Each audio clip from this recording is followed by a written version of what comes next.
Good evening dear friend, welcome to my YouTube channel agriculture exam study with Vinod sir. Agriculture exam study with Vinod sir channel में आपका स्वागत है। मित्रों, उम्मीद करता हूँ आप सब स्वस्थ होंगे, मस्त होंगे, अच्छे से अपनी परीक्षाओं की तैयारी कर रहे होंगे, परीक्षाओं की तैयारी में लगे होंगे। इसी के क्रम में आज हम उपस्थित हैं एक नए टॉपिक के साथ। आज का जो हमारा टॉपिक है वो है बीड मीन्स खरपतवार। खरपतवार से रिलेटेड जितने भी इंपॉर्टेंट क्वेश्चन आंसर हैं जो परीक्षाओं में पूछे जाते हैं बनते हैं, ऐसे सभी क्वेश्चन आंसरों पर हम लोग डिस्कस करेंगे, जानेंगे। वीडियो शुरू करने से पहले आपसे आग्रह है, साथी हमारे अभी तक चैनल को सब्सक्राइब नहीं किए हैं वो सभी साथी चैनल को सब्सक्राइब करें, लाइक करें, शेयर करें और ऐसे दूसरे साथियों को भी शेयर करें जो एग्रीकल्चर से संबंधित परीक्षाओं की तैयारी कर रहे हैं, ऐसे सभी साथियों को भी शेयर करें।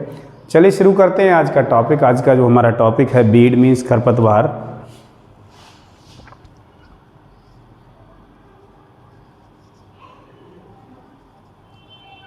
खरपतवार, बीड की अगर हम बात करें तो सबसे पहले द टर्म बीड,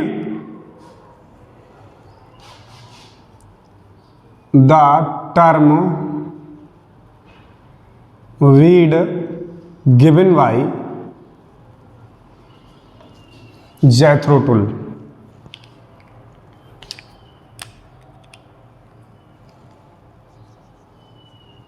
जैथरो टुल, एक जैथरो टुल नामक साइंटिस्ट, एक जैथरो टुल साइंटिस्ट थे जिन्होंने सबसे पहले वीड टर्म दिया था और इनने एक बुक लिखी थी हॉर्स होइंग हस्बेंड्री। इनके द्वारा एक बुक लिखी गई थी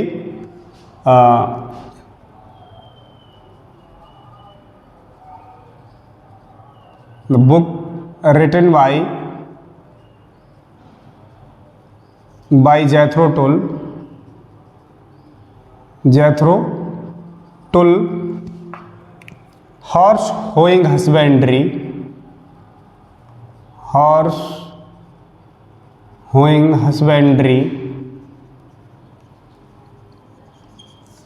इसमें सबसे पहले वीड का जिक्र किया गया, खरपतवारों का इस बुक में जिक्र किया गया, खरपतवारों पर इसमें चर्चा की गई। तो इसीलिए फादर ऑफ बीड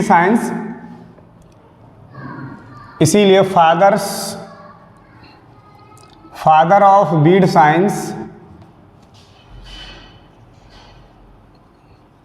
मीन्स खरपतवार विज्ञान का पिता या खरपतवार का पिता जैथरो टुल को ही कहते हैं। Jethro Tull is the father of weed science. तो ये इसके बाद एक जगह है जबलपुर।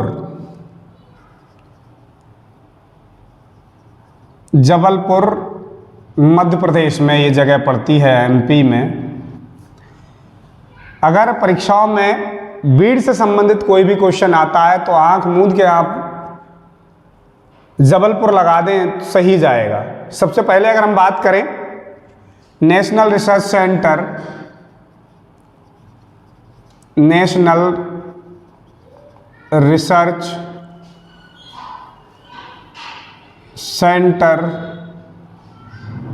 ऑफ बीड साइंस, इसकी स्थापना 1989 में जबलपुर में हुई थी। इसके बाद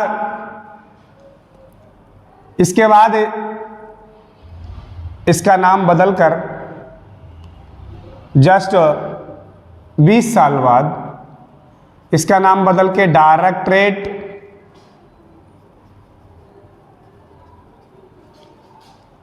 ऑफ बीड साइंस रिसर्च कर दिया गया इन 2009 में। 2009 में इसका नाम बदलकर directorate of weed science research कर दिया गया।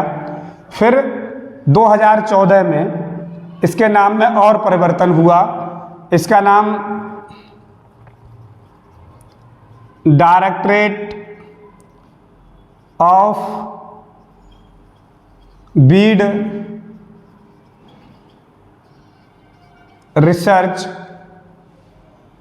ये 2014 में इसका नाम बदलकर जस्ट 5 साल बाद फिर इसका नाम बदलकर ये नाम जो directorate of weed science research था, इससे साइंस शब्द हटा दिया गया, directorate of Beed research eight Jabalpur Rajasthan 2014 में हो गया, जबलपुर मध्य प्रदेश, सॉरी। तो ये जो तीनों संस्थाएं हैं, national research centre of weed science जिसकी स्थापना 1989 में हुई थी, 1989 में हुई थी, ये जबलपुर मध्य प्रदेश। ऐसे ही डायरेक्टरेट ऑफ, इसका नाम फिर बदलकर 2009 में directorate of weed science research कर दिया गया, और डायरेक्टरेट ऑफ बीड रिसर्च 2014 में कर दिया गया। ये सेम बिल्डिंग जबलपुर राजस्थान में ही है। इसके बाद इंडियन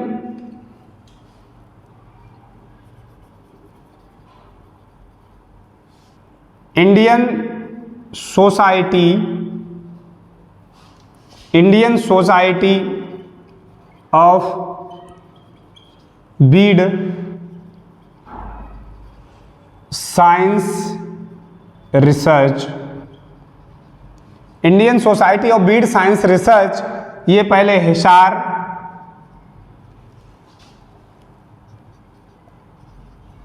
हिसार हरियाणा में था। ये भी जबलपुर मध्य प्रदेश ट्रांसफ़र हो गया, ये भी जबलपुर मध्य प्रदेश में बना दिया गया। इसके बाद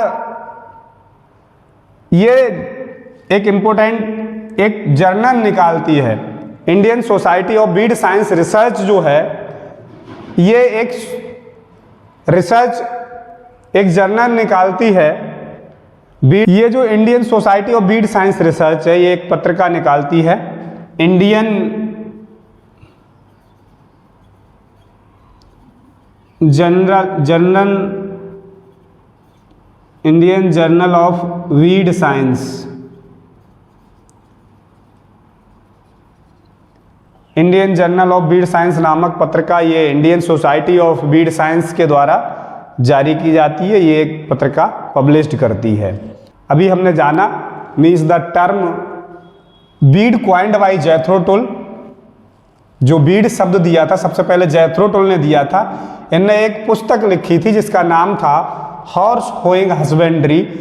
हॉर्स होइंग हस्बेंड्री नामक जो पुस्तक थी, इसमें सबसे पहले इनने बीड का जिक्र किया था, खरपतवार का जिक्र किया था।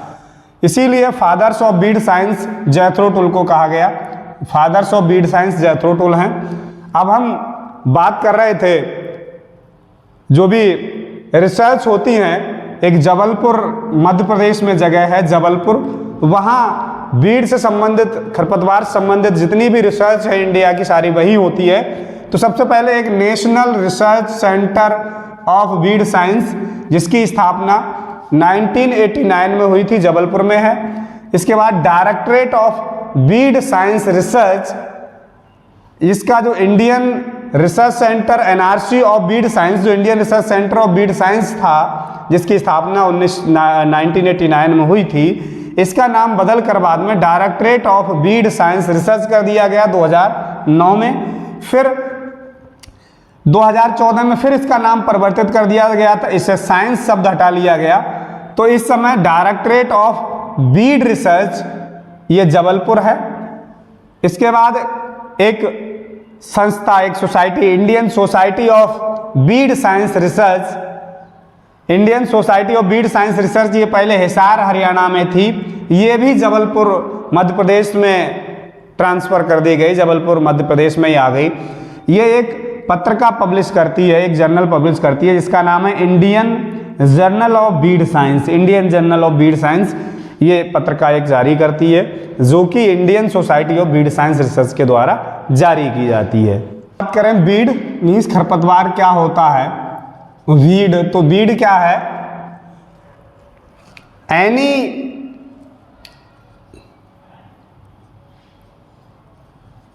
Any unwanted plant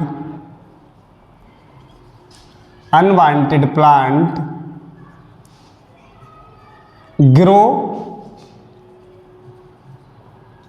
out of place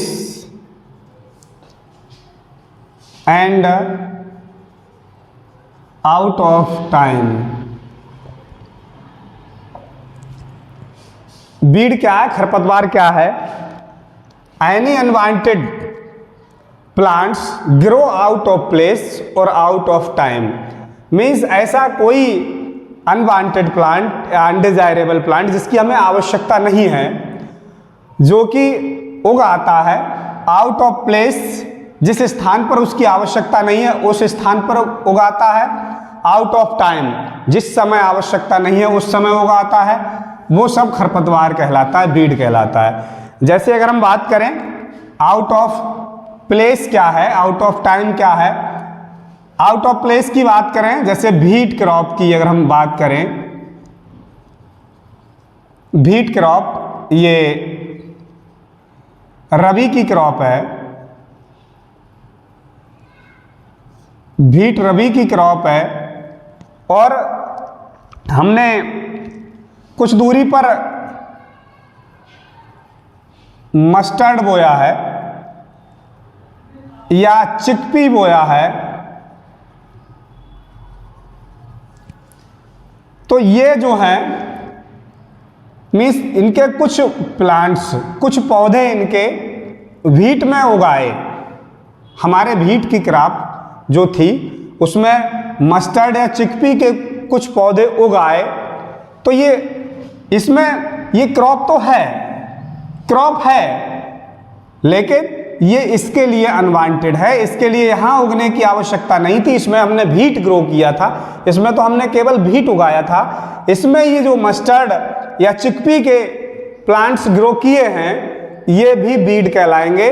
तो यानी ये आउट ऑफ प्लेस ग्रो करे हैं, जो ये ग्रो हुए हैं आउट ऑफ प्लेस हुए हैं, इनका ये स्थान नहीं था, ये आउट ऑफ प्लेस, इनका उगने का ये स्थान नहीं था, इनका दूसरा फील्ड था, वहां ग्रो होना चाहिए था, लेकिन ये व्हीट में ग्रो कर गए हैं, व्हीट में उगाए हैं, हमारे व्हीट क्रॉप में उगाए, तो इसके लिए अनवांटेड प्लांट हुए, तो ये भी वीड की श्रेणी में रखे जाएंगे। ये आउट ऑफ प्लेस, जहां जिस स्थान पर इनकी आवश्यकता नहीं है उस स्थान पर ये ग्रो कर गए हैं, उस स्थान पर उगाए हैं, तो ये आउट ऑफ प्लेस हो गए। दूसरा एग्जांपल आउट ऑफ टाइम की बात करें, सपोज करो ये व्हीट ही क्रॉप ले लेते हैं, रबी की ये व्हीट क्रॉप ली हमने, ये व्हीट क्रॉप है रबी की, और इसमें कुछ सोरगम के प्लांट उगाए, सोरगम या सोयाबीन। मीन्स सोरगम भी क्रॉप है, सोयाबीन भी क्रॉप है, सोरगम भी क्रॉप है और सोयाबीन भी क्रॉप है, लेकिन व्हीट रबी की है, और ये जो सोरगम सोयाबीन है ये खरीफ की हैं, ये खरीफ क्रॉप हैं, ये जो है खरीफ क्रॉप हैं, और व्हीट जो है वो रबी की क्रॉप है। ये आउट ऑफ टाइम ग्रो कर गए हैं, मीन्स इनका टाइम खरीफ की सीजन होता है और ये रबी में उगाए हैं, रबी में ग्रो किए हैं, रबी क्रॉप में उगाए हैं, इसीलिए ये भी अनवांटेड प्लांट्स हुए, ये भी वीड की श्रेणी में आएंगे, ये भी खरपतवार की श्रेणी में आएंगे। तो ये मतलब सिंपल वे में मीन्स एनी अनवांटेड प्लांट या undesirable plants, any unwanted plants grow out of place and out of time, that's called weed. Means ऐसा कोई पौधा जो जिसकी आवश्यकता नहीं है, वो आउट ऑफ प्लेस, जिसकी जिस जगह जिस समय आवश्यकता नहीं है उस जगह पर और उस समय ग्रो हो जाए, उगाए, उसे भी हम वीड की श्रेणी में रखेंगे, वो भी वीड कहलाएगा, दैट्स कॉल्ड वीड। अब हम बात करें characteristics of weed. Characteristics of weed, weed के लक्षण क्या होते हैं? वीड की अगर हम बात करें कैरेक्टरिस्टिक्स कहाँ है, क्या है, तो ये टॉलरेंट इन एडवर्स क्लाइमेटिक कंडीशन। मीन्स कितनी भी एडवर्स क्लाइमेटिक कंडीशन हो, बीड सरवाइव कर जाता है। जब उसे फेवरेबल कंडीशन मिलती है वो तुरंत ग्रो कर जाता है। ये इसका कैरेक्टरिस्टिक्स है। दूसरा, competitive in nature.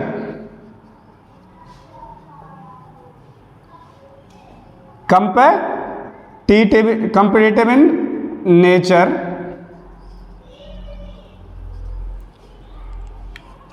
either water or food. Competitive in nature means water and food। जो भी वाटर और फूड हम मेन क्रॉप्स को देते हैं, तो ये बीड होते हैं वो मेन क्रॉप से ज़्यादा एब्जॉर्ब करते हैं फूड को और वाटर को, उससे ज़्यादा फाइट करते हैं, उससे ज़्यादा फास्ट वाटर एंड फूड को न्यूट्रिएंट जो देते हैं, कोई फर्टिलाइजर या वाटर दे रहे हैं हम, तो उसके लिए ये मेन क्रॉप से ज़्यादा एब्जॉर्ब करते हैं। मीन्स बहुत ज़्यादा क्रॉप के साथ कंपटीशन करते हैं, इसीलिए ये कॉम्पिटिटिव इन नेचर। दूसरा, third number, aggressive nature. Aggressive nature means जो इनकी ग्रोथ होती है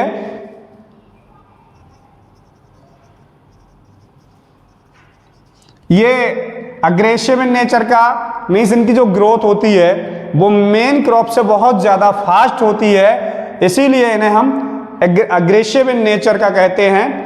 मीन्स ये जो मेन क्रॉप ग्रो होती है आप देखेंगे उससे पहले ही मेन क्रॉप से ज़्यादा फास्ट ग्रो होते हैं, तेज़ ग्रो करते हैं। और आप देखेंगे कि मेन क्रॉप 2-3 दिन में या 3-4 दिन में इतनी जल्दी नहीं दिखाई देगी जितनी जल्दी खरपतवार ग्रो करने लगते हैं, दिखाई देने लगते हैं। तो means aggressive in nature. Long, इसके बाद हम बात करें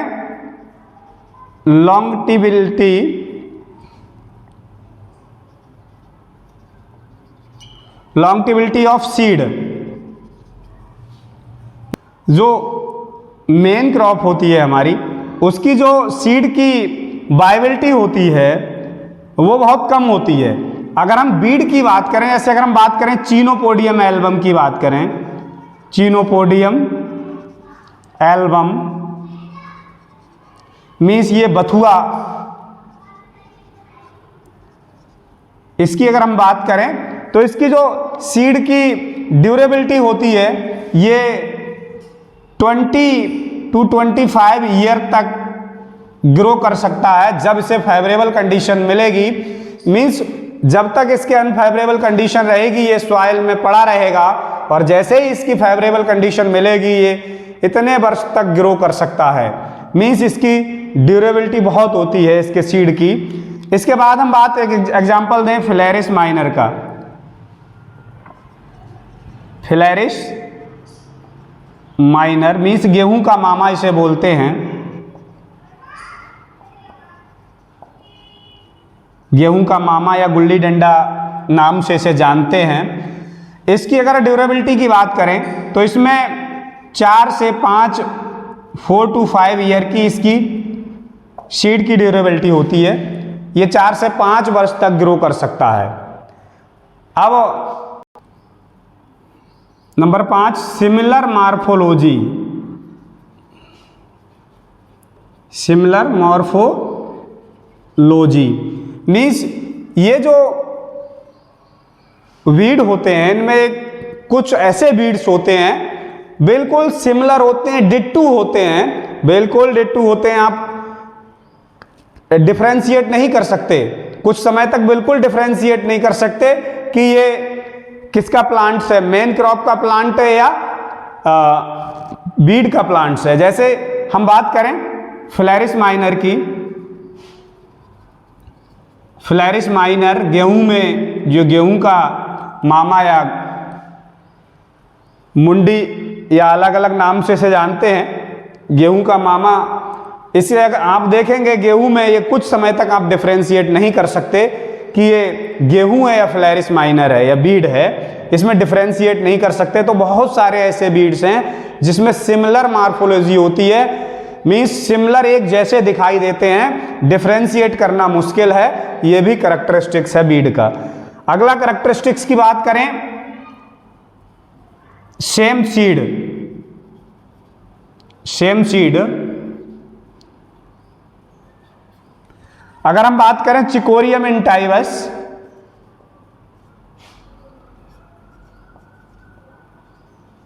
चिकोरियम इंटाइवस, तो चिकोरियम इंटाइवस है, ये कासनी जिसे हम बोलते हैं, इसके सीड को अगर हम बरसीम में मिला दें, बरसीम के सीड में मिला दें, तो आप डिफ्रेंशिएट नहीं कर पाएंगे। इतने सिमिलर होते हैं कि आप डिफ्रेंशिएट नहीं कर पाएंगे ये बरसीम के सीड हैं या कासनी के सीड हैं। अब हम बात करें मल्टीप्लिकेशन, फास्ट मल्टीप्लिकेशन।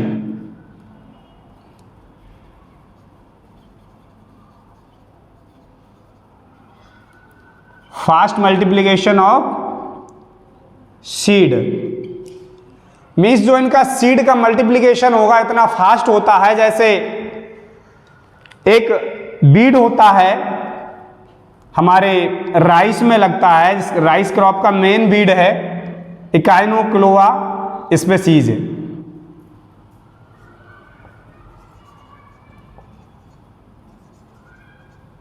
इकाइनोक्लोआ स्पीसीज है, इसके एक प्लांट से लगभग 5 से 7 लाख तक बीड मिलते हैं। 7 लाख तक बीड बना देता है एक प्लांट्स। तो सोचिए क्रॉप के कंपैरिजन में कितना फास्ट मल्टीप्लिकेशन है इसके सीड का। वहीं हम बात करें चिनोपोडियम एल्बम की, बथुआ की,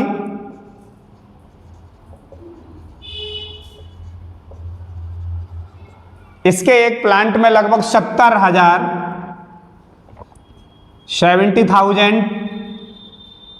बीड सीड ऑफ बीड पर प्लांट। एक प्लांट्स में लगभग 70,000 सीड मिलते हैं, तो इसका इतना fast. Number 8 early seed setting.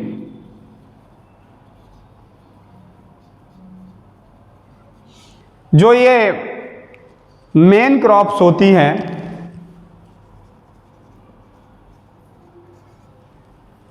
Main crop से बिफोर ये मैच्योर हो जाते हैं और उससे पहले ही ये मैच्योर होकर सॉइल में डिस्पर्स हो जाते हैं, तो अर्ली सीड सेटिंग होती है इनकी। ये मेन कैरेक्टर्स हैं इसके वीड के। मीन्स टॉलरेंट इन एडवर्स क्लाइमेट कंडीशन, मीन्स कितनी भी एडवर्स क्लाइमेट कंडीशन हो उसकी वायबिलिटी बनी रहती है, और जैसे ही फेवरेबल कंडीशन होगी वो तुरंत ग्रो कर जाता है।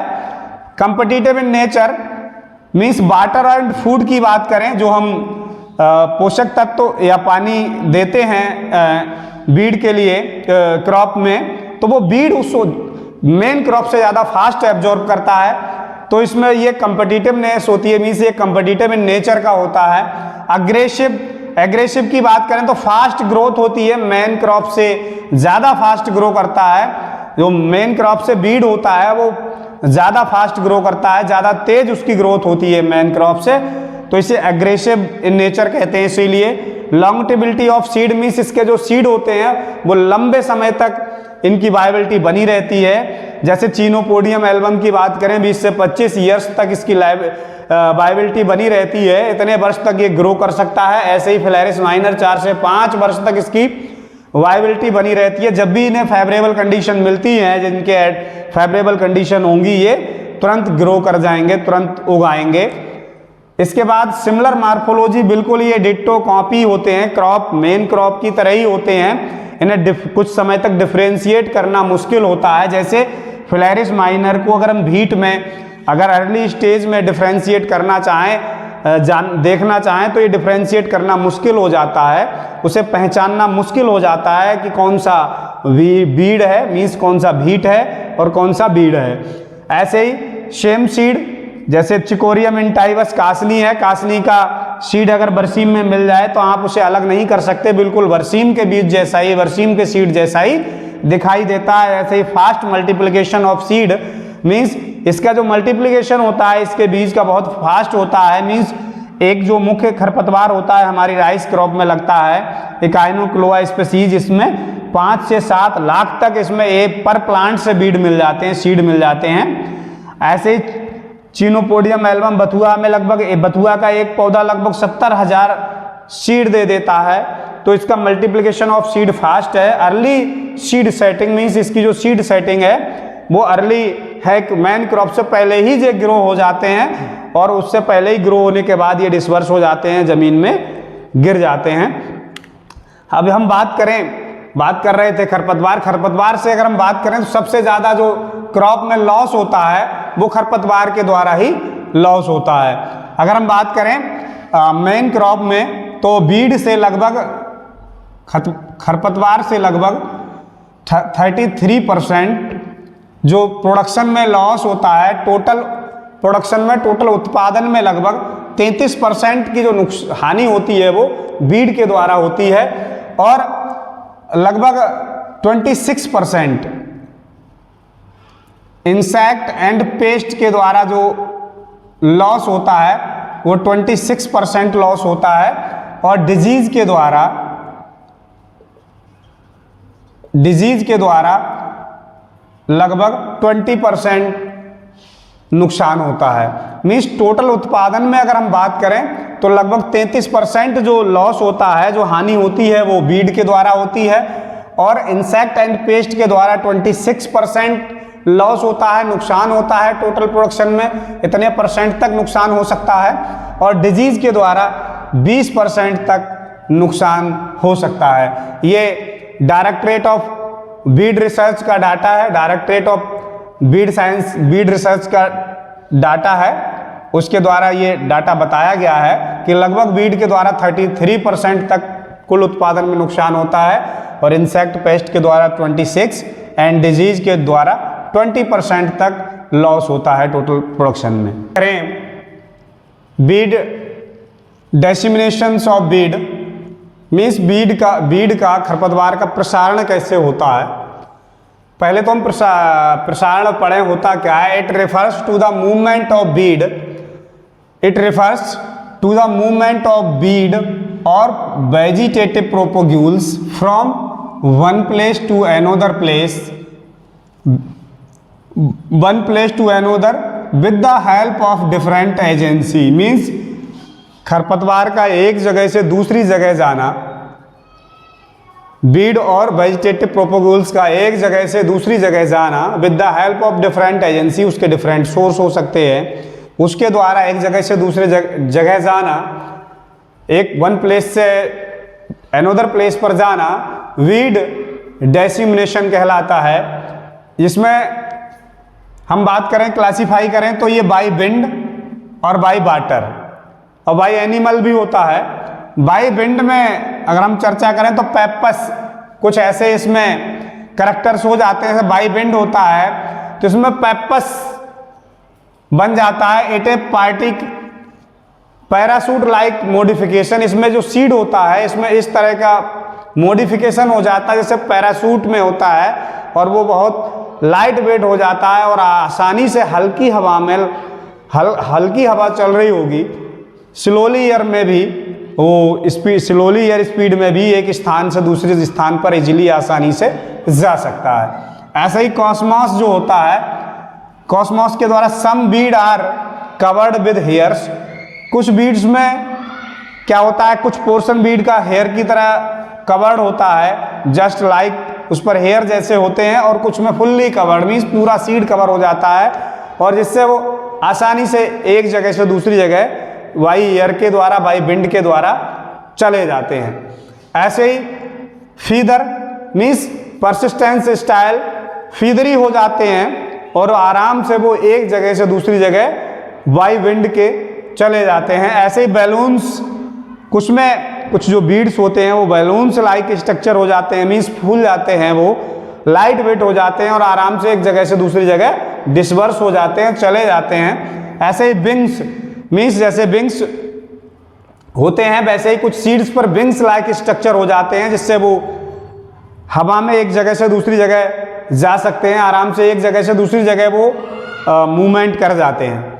ऐसे ही बाई वाटर के द्वारा भी जब कभी बरसात होती है, रेनफॉल के द्वारा या अन्य सोर्स वाटर, अगर हम खेत में कहीं वाटर लगा रहे हैं, एक खेत में पानी लगाया दूसरे खेत में, इसके द्वारा भी बीड चले जाते हैं, बीड का मूवमेंट हो जाता है एक जगह से दूसरी जगह।